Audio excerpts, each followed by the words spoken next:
Welcome to Equilibrium Echoes, the podcast where we delve into the transformative power of your inner world on your relationships.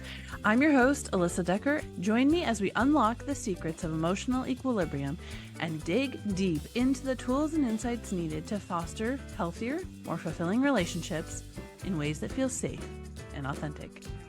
Welcome back to Equilibrium Echoes. I'm your host, Alyssa Decker. Thank you so much for joining me for another episode. I'm really excited about this one because we're going to dig into a topic that we haven't yet addressed on this podcast, and that is the subject of narcissism and narcissistic abuse. Now, this is really a hot topic today. The word narcissist and narcissism seems to be kind of tossed around everywhere. And we're going to do a little deep dive today into what narcissism really is, what it looks like, what living with a narcissist actually looks like, and how to cope and deal with being in a narcissistic relationship, as well as give some pointers for what you can do if you know someone that you suspect might be in one of these really harmful relationships. So my guest today is Mia Banks. Mia is an author and a survivor of a 29-year narcissistic abusive marriage. And Mia, thank you so much for being here with me today. Thank you so much for having me. Absolutely. I'm really excited to dig in today, hear a little bit more about your story and about your book. You wrote a book recently called Bridemaid, a Memoir. Tell us a little bit about the book and about your story. Yeah, so like you said, I was married to a covert narcissist for 29 years. And when I got out of that marriage and kind of untangled from all that had happened, I decided that I would try writing about my experience. What led me to write the book was when I was doing research about narcissism and trying to learn about it, everything that I found a lot of books, but they were all written by therapists and psychologists. And what I really wanted to find was a firsthand account of what this type of relationship looked like from an insider point of view. But I couldn't find that out there. And so, I decided that maybe a memoir would be helpful to other people that were going through this. So that's what I did. And I basically just kind of chronicled my life with a covert narcissist from the time that we met until 29 years of marriage through our divorce. Yes. I love that you said that because when I was in a 19-year abusive relationship, I was in the same situation for quite a while. Like I could find a lot of books from a therapeutic perspective or from a diagnostic kind of perspective. But I have to agree with you. I didn't really find a lot of books that were written by people who had actually been in these relationships. And that would have been very helpful to me. So I love that you did that. So tell us a little bit about kind of what it looked like inside your relationship. What were some of the experiences that you had in living with a covert narcissist for 29 years? I would say, I think a lot of people, ask about red flags. What are the first things that I noticed when I noticed that something was wrong? Relationships with narcissists don't start off horrible. They start off with love bombing. It's sort of a snowball effect, it just kind of gets worse and worse as the years go on. The more the narcissist gets away with, the more bolder they become, and really the worse things get. Starting out, I think the main thing I noticed was a lack of empathy. Just general lack of empathy, could not self-reflect, could not see things from anyone else's perspective but his own. And, it was little things, and I would just kind of sweep them under the rug and think, well, it's just a personality quirk. But those little things are what turn into big things, right? If you don't deal with them and address them. So it was many, many years before I realized I was actually dealing with a narcissist. I didn't know what a narcissist was. Mm-hmm. But it starts off slow.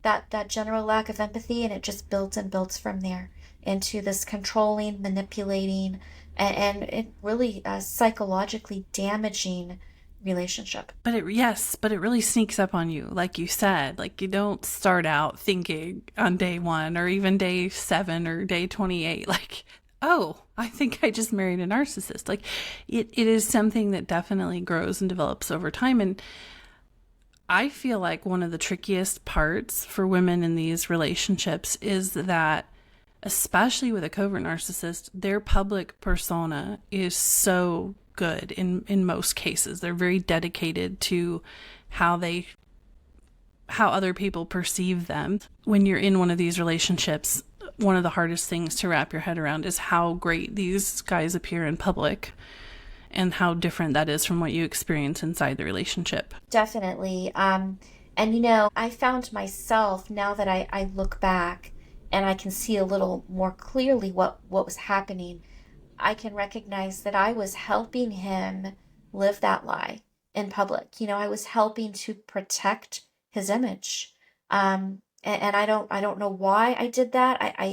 I think because generally people, we want people to think that we have it all together and that everything is great. So I did help promote his image in public. And the problem there is that when you do decide to leave one of these relationships, it's kind of you against the world, because everybody else thinks he's this great guy.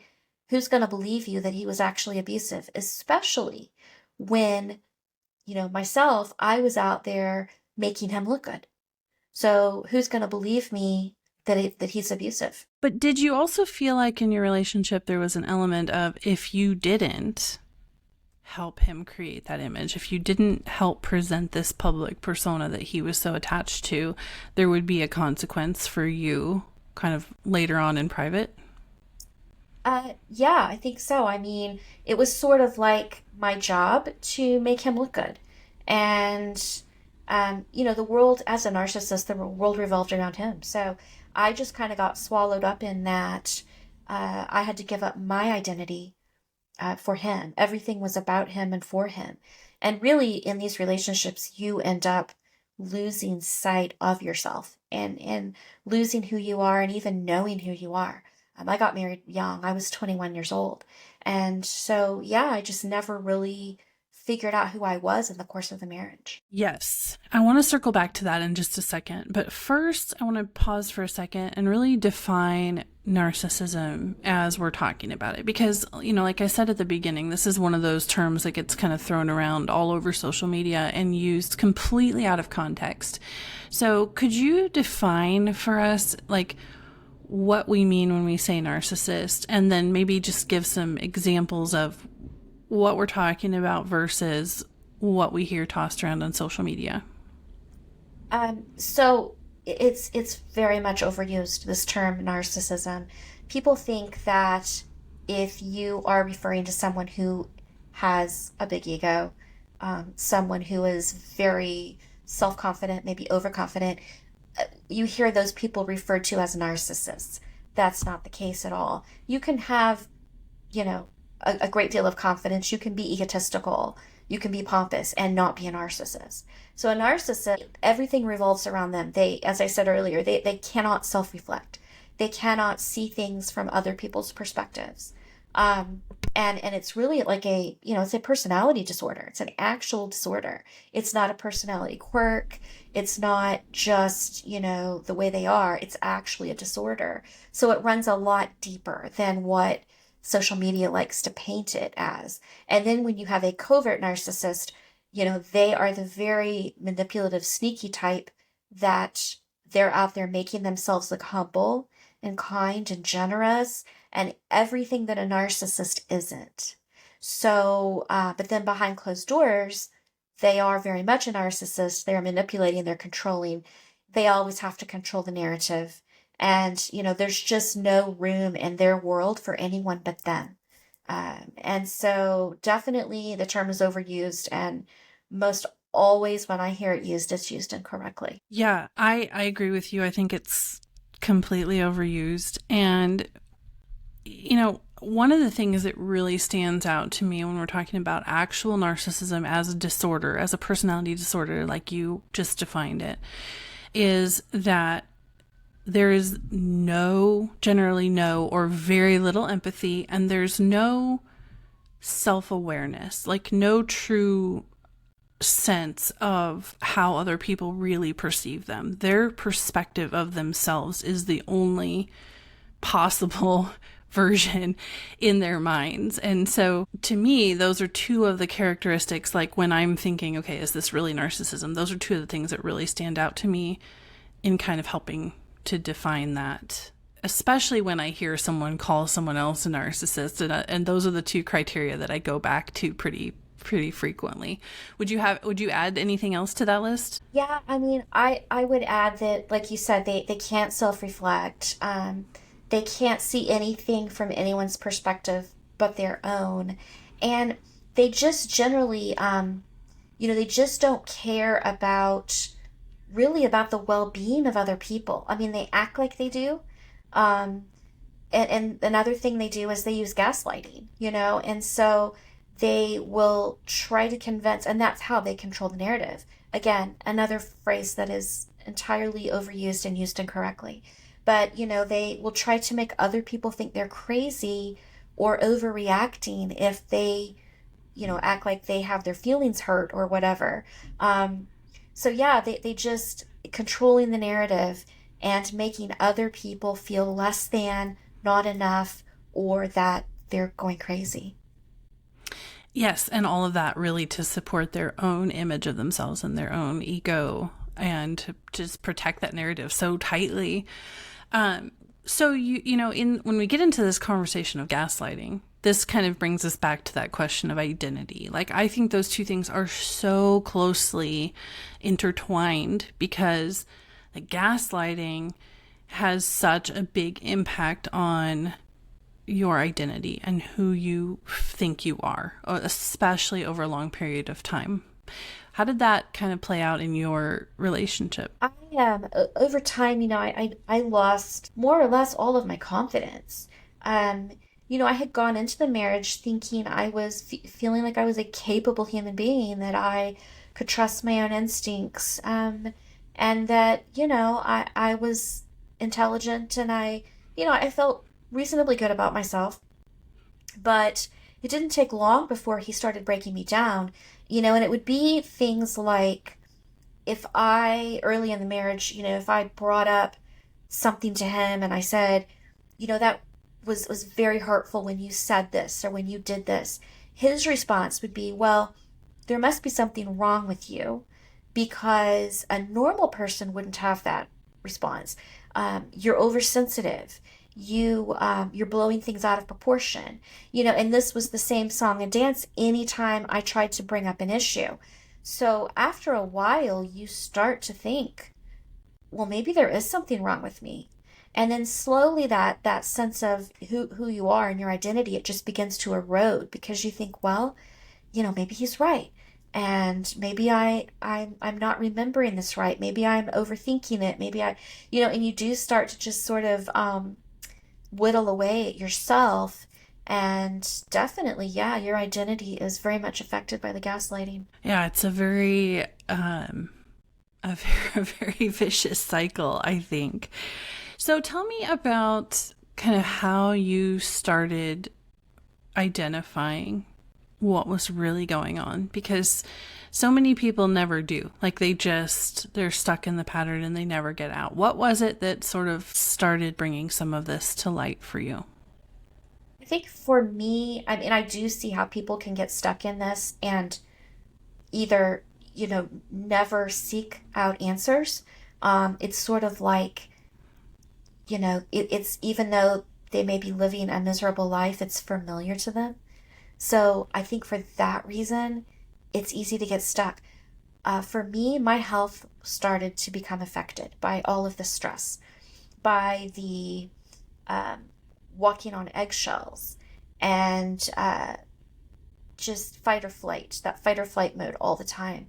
And I was experiencing chronic pain, headaches, stomach aches, just, sleep deprivation. And so my physical body was just falling apart. I decided if I didn't do something to remedy this situation, I just didn't see it being sustainable. So that sort of left me with no choice but to start, to start looking around and saying, what's going on here? But the moment that I think I really began digging into narcissism and researching was I I was scrolling through social media one night, late one night, and I ran across a quote that really hit me. And it was just a random quote on Instagram.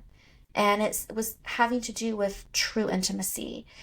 And it said something to the effect that true intimacy isn't necessarily just physical.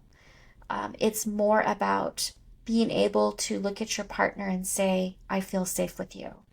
And I think that word safe, that spoke to me. And I realized I didn't feel safe. So that was probably what prompted me to really start digging into narcissism and learning more about what was happening to me. Yes, that word safe is such a huge thing. And I think, one of the things I say to women all the time in these relationships, whether it's with a narcissist or it's just a really hard relationship, is if you don't feel safe, that is valid, and that feeling is telling you something. Like, it's so easy to kind of write that off and not pay attention, or to justify it. Like, you could gaslight yourself into believing that it's not a big deal. Like, of course you're safe. He's never hit me. Of course I'm safe. Like, and you give yourself all the justification. But it sounds like that really hit for you in a way that you couldn't just write it off. You couldn't just brush it aside. Yeah. That feeling safe is a big thing.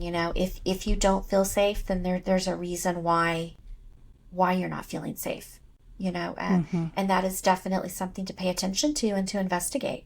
Because if you don't feel safe, chances are you're not safe. Yes, that is absolutely something to pay attention to. So after you saw that quote on social media and realized that you didn't feel safe, what was the next thing for you? What happened next? The next thing for me was just getting online and I just started Googling things like toxic relationships and taking all these online quizzes. Is my marriage toxic, and all these things, and because I knew that something was just wrong. I thought, I shouldn't be feeling this way. And all of this led me to articles on narcissism, and I really started digging into that. And it hit all the boxes. My ex-husband is an absolute textbook case of a covert narcissist. Every box checks. And it was almost a relief when I discovered that, because it was like, I realized I wasn't crazy. There was something wrong and there was a name for it. And I think finding a name for what's going on is huge, because suddenly you feel validated. You feel like, oh my goodness, I knew there was something wrong and now I know what it is. So yeah, finding a name for what's going on, I think, is a huge first step. Yes. So when you're in one of these relationships, oftentimes you can't just leave. Like, there are so many considerations and factors and things that are maybe not part of a normal breakup, aren't there? Oh yeah, I mean, leaving a narcissist is not like leaving a neurotypical person. Lots of issues, right? I think one of the things that we don't talk about much is the financial abuse. And if you're married to a narcissist, chances are they probably control 100% of the finances. And it's just a fact that you have to have money in order to leave. You have to be able to have a place to go. You have to be able to buy food. You have to have money to leave. And part of their control is, by controlling those finances, they're controlling you staying with them. And so you got to take that financial part into consideration, as well as the safety. Narcissists can become very unhinged when you deny them, when you tell them no, when they don't get their way, because that's not part of their playbook. So there are a lot of issues that you have to look out for when you are preparing to leave a narcissist. So when you started to think about leaving, what were some of the things that were kind of going through your head? Like we talk a lot on this podcast about the mindset shifts and how our we have to kind of do the work in our own heads sometimes and sort out what we really think and what we really believe and all those things before we can take the action. So when you were in that space of like, you realized what was going on, and, I'm sure you started thinking, maybe I need to leave this relationship. Like, tell me a little bit about some of those mental struggles. Like, how did you have to work on your mindset and kind of understanding things differently in order to leave? I think the biggest issue I had to deal with mentally when I was in the process of leaving was just a general feeling of guilt. I could recognize that I had been in an abusive relationship, but at the same time, I couldn't get rid of the guilt I felt. I kept thinking, I'm ruining his life. I'm walking out, and this is just going to throw everything into a tailspin. And I just, again, it was that whole protect him, protect his image. It was so ingrained in me. How is this going to make him look? I shouldn't have cared about that, but I did. And I felt horribly guilty for the longest time. So I had to deal with that. And then with the fact that, he's trying to guilt me into coming back. And then I have to ask myself, well, what's the right thing to do here? Should I leave? Should I go back? What should I do? It was difficult. And fortunately, I was seeing a therapist at the time. And she kind of talked me through that and said, don't go back. If you go back, chances are you won't get out again. And that's the truth. I think with a narcissist, if they lure you back, the chances you're going to get out again are slim to none. So you really have to just take a stand, and it's really hard to do, especially when you don't have confidence and, when you're so unsure of yourself. But you do have to just, it's a leap of faith, but you do have to just take a stand and say, this is what I'm going to do, and I'm not going to go back, and I know I have to do this for me. Yeah. Yes, you have to be 100% in. Like, there's no other way to do it. No other safe way to do it, I think. For me, one of the huge turning points for me was I had an opportunity to sit with a therapist who had also seen my ex-husband. And in describing, she had asked me to come in to kind of hear my side of the story. And this is after I had separated, when he was really like pulling out all the stops to try to get me to come back. And in telling her my side of the story, I remember her looking at me, and she said to me, Alyssa, don't ever go back unless he can do enough work on himself that he can look you in the eye and say, I was abusive. Until he can use that word, you should never go back. And I mean, I know that's never going to happen, right? Like, I mean, it could, I guess, with some kind of miracle, but it's not likely. And that was so clarifying for me. And it gave me such a sense of like, I can hold my ground on this because I'm not wrong. There's so much second guessing that we do of ourselves, especially after years and years of like being in these kind of relationships. It undermines your confidence in everything. And so that kind of clarity is so helpful, isn't it? It is. You really need a support system in place, and it doesn't have to be a whole bunch of people. I think people think they need a whole, big group of people around them. You really don't.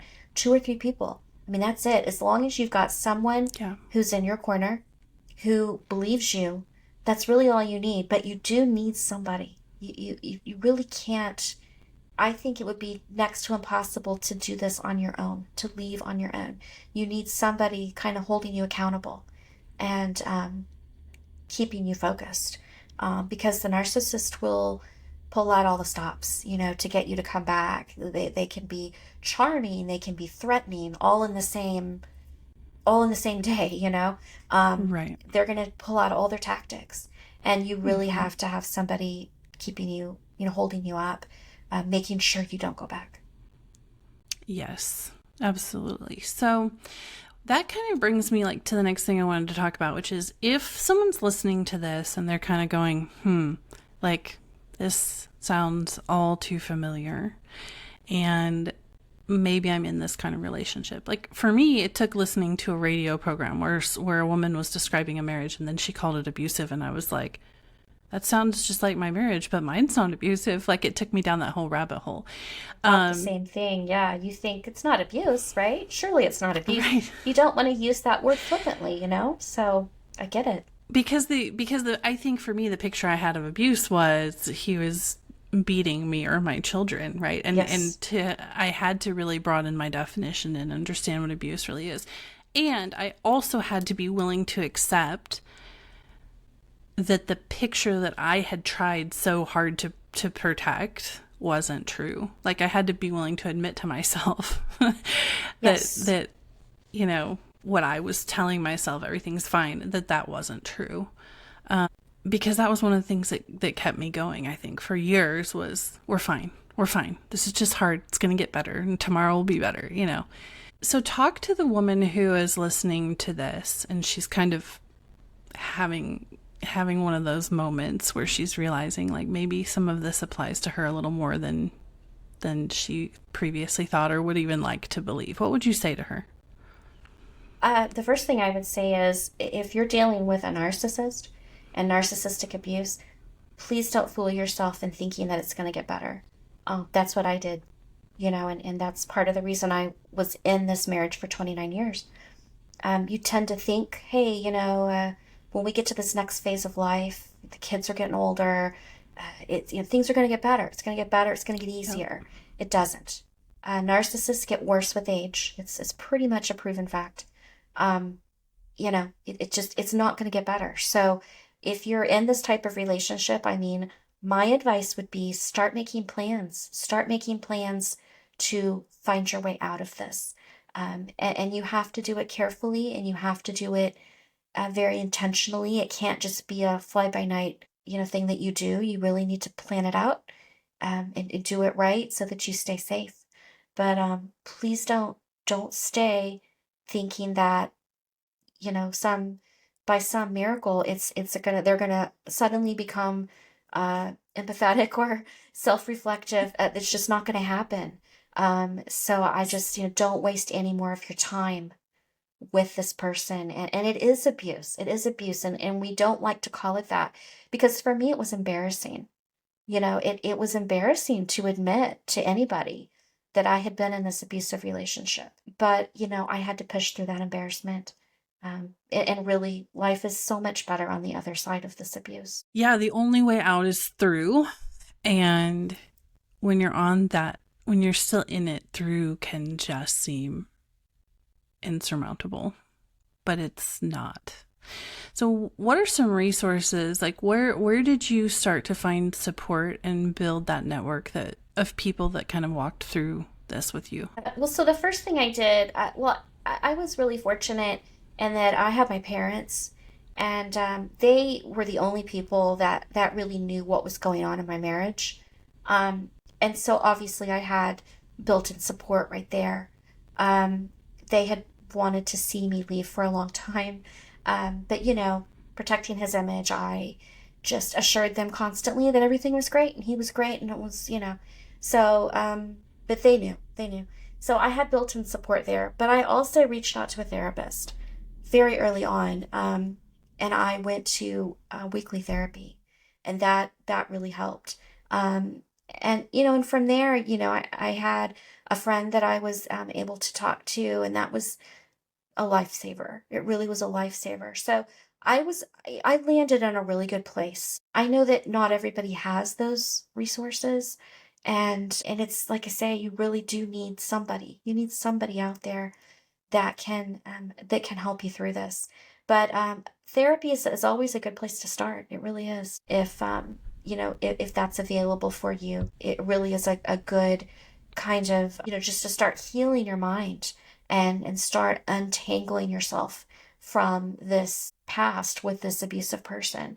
It's really a great starting point. Yes. And if you can't afford a therapist, or if you can't pay for one without your husband finding out, it's often a great resource to get in touch with the domestic violence shelter in your area, or reach out to some women's shelters. They can often connect you with some free resources or help you connected when especially when financial abuse is a big part of the equation. It can be hard to figure out how to get past that hurdle of like, I can't even get a hold of the resources to pay someone.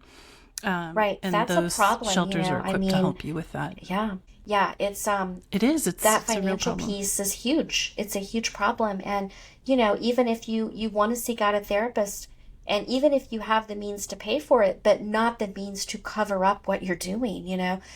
Obviously you wouldn't want your husband to know you were seeking out therapy. That could be detrimental.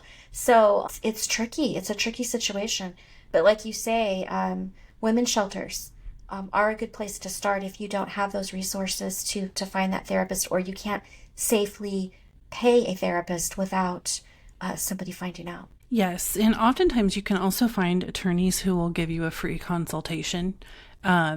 And one of the things that a lot of women may not know is if you can get free consultations from several different attorneys while you're in the process of picking one. And an attorney will often be able to tell you, financially speaking, what rights you have in your state and what is okay to do and what not to do. Oftentimes there are things that you can do that you may not be aware of. And so an attorney can help you figure those things out as well, that might give you access to some resources, financially speaking. Yes. So what would you say to the person who is watching a friend or a family member? You just mentioned that your parents kind of knew what was going on, wanted you to leave for a long time. And I think so often we see people in our lives who we can tell there's something up with their relationship, but often we don't want to get involved, or we're afraid of making things worse, or we don't really know what to say. So what would you say to that person who's kind of just watching and observing something happen with someone they care about and they just don't really know what to do or say? I think it puts that person in a really tough spot. Because like myself, I was convincing everyone that I was happy, that everything was great, that I had the perfect life. So when you see that, you don't want to interfere. You think, well, it's not really my place. I don't like what I'm seeing, but I'm not going to interfere with this person's marriage. But I would say that another thing you have to keep in mind is that the person that's being abused probably, they may not be ready to admit that they're being abused. So I would encourage anyone who's watching something like this go down to be patient.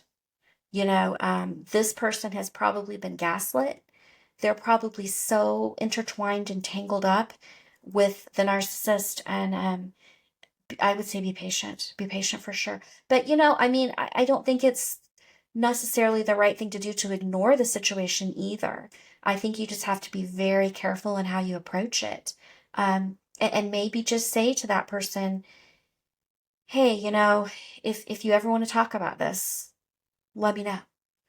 Give them the sense that they can come to you, but certainly don't force it. Yeah, I think the best thing you can do is really build a relationship with them where they feel safe in talking to you. Yes. And if they're not feeling safe in their relationship, that is going to really get their attention, I think. When you say if someone was really proving themselves a safe person and my marriage wasn't safe, that would really get my attention, and I would absolutely take note of that. I agree. So if you like you said, if you see someone who's in one of these relationships, you have to be patient. You have to wait until they're ready. But I think the best thing that you can do is start finding ways to just show them that you're a safe person. Right? That maybe you see the cracks, you're not going to push, but that you are a safe place for them. Because when you're in one of these relationships, you don't feel safe. And having someone who does make you feel safe is so valuable. Yeah, it will definitely get your attention. Yes. And that's the kind of thing that when you are ready, then you know who to go to. And just feeling like you have that person that you can go to if you're ever in need or you're ready is so huge, I think. Would you say that would you say the same? Yeah, I mean, I think people want to feel safe. I mean, I mean, of course, that's just how we want to, everybody wants to feel safe. And when you're not, I think we gravitate towards what does feel safe. I think I was craving that so much that definitely if, I think if I'd had a friend at the time, and I didn't have a friend at the time, um, but at that time, while I was in that marriage, I think if I had someone that I really did feel safe talking to, I probably would have. Yeah, I think I would have probably breadcrumbed it a little bit, like, Yeah. tossed out some little things to see if it was safe. And I think that's another thing to be aware of if you're watching someone in one of these, or you suspect that maybe that they're in one of these relationships, is be really aware of the little tiny things that they might say, because there's a tendency when you're in one of these relationships to just sort of stick your little baby toe out and see how that person responds. Because I think, like you said, we're so wired for safety that we're going to try to find a safe person. But we're not going to jump in until we're sure. And so if you can be really aware of those little tiny things, little tiny cues, looking back, I can think of tiny little comments or observations that I made just to see how people would react, because I was testing the waters. So being aware of those things, if you are close to someone and you feel like they're in this kind of relationship, can be really important to gaining their trust and being able to help them down the Yeah, road. definitely. And I do think that's a good point to pay attention to those little details, that because people who are victims of narcissistic abuse, they probably don't understand that they are actual victims. They think they might be, but they're not sure. That's how I was. And so I think you Right. do, you might put out feelers just to gauge people's responses and see if, because you're still not sure, am I the crazy one? So definitely pay attention to Yes. those little details of are they reaching out? Are they trying to reach out and make that connection to see if you're a safe person? Yes, for sure. I had a friend tell me 10 years after the fact, like after I had left, she brought up a particular incident when she was at my house. Something happened. And she said, I was so mad at him for doing that to you. And I thought about that in retrospect, and I was like, if she had just said that, like, oh, if I was you, I'd be so mad right now. Like, Yeah. those kinds of things would have given me permission to let me know I wasn't crazy and it's okay to be really mad about being treated this way. Um, so there are a lot of things that you can do if you're watching one of these relationships unfold, but being direct and confrontational about it is probably not gonna work. No, In it probably 99 not. point, yeah, I you're just think gonna it's get going the to, defense. yes, and I think you have potentially you're creating an environment where the victim is going to feel embarrassed. Yes, and there's so much shame that we tend to carry, and embarrassment already, that someone who's Yes. adding to that is not going to be on our list of safe people, for sure. So tell us a little bit more about your book and where people can find it and how they can connect with you. So I have a website, miajhanks.com, and I've just started a blog on there, so be sure and check that out. I also have a TikTok account. I'm very active on TikTok. The handle is at NPD, which stands for Narcissistic Personality Disorder, at NPD and me. Follow me there. I post usually 2 to 3 times a day. A lot of just good information about narcissism, narcissistic abuse, resources, things like that. And then my book is available anywhere online that books are sold. So Amazon, Barnes and Noble, Target, Walmart. And there's also a link to it on my website. And it's available in paperback and ebook format. Excellent. Well, we'll put all of your links in the podcast notes for our listeners. Thank you so much, Mia, for taking the time to talk to us today and shed some light on this very complicated but also very important topic. Thank you for letting me come on. I appreciate it. Absolutely. Well, thank you so much for listening to another episode of Equilibrium Echoes. Check the podcast notes for all of Mia's links and to purchase her book.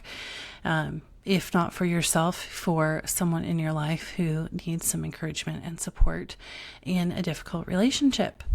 And we will see you next time on another episode of Equilibrium Echoes. Thanks for listening to another episode of Equilibrium Echoes. I'm your host, Alyssa Decker, and I want to take a moment right at the end of this episode to invite you to join the book launch team. I'm putting together a team of individuals who not only want a free copy of Relationships Are Hard and Other Lies I Believed, but also would like to join me behind the scenes for Q&As, a free study guide, and more. To learn more and join the book launch team, you can visit coachingwithalyssa.com/book. Can't wait to meet you and see you inside.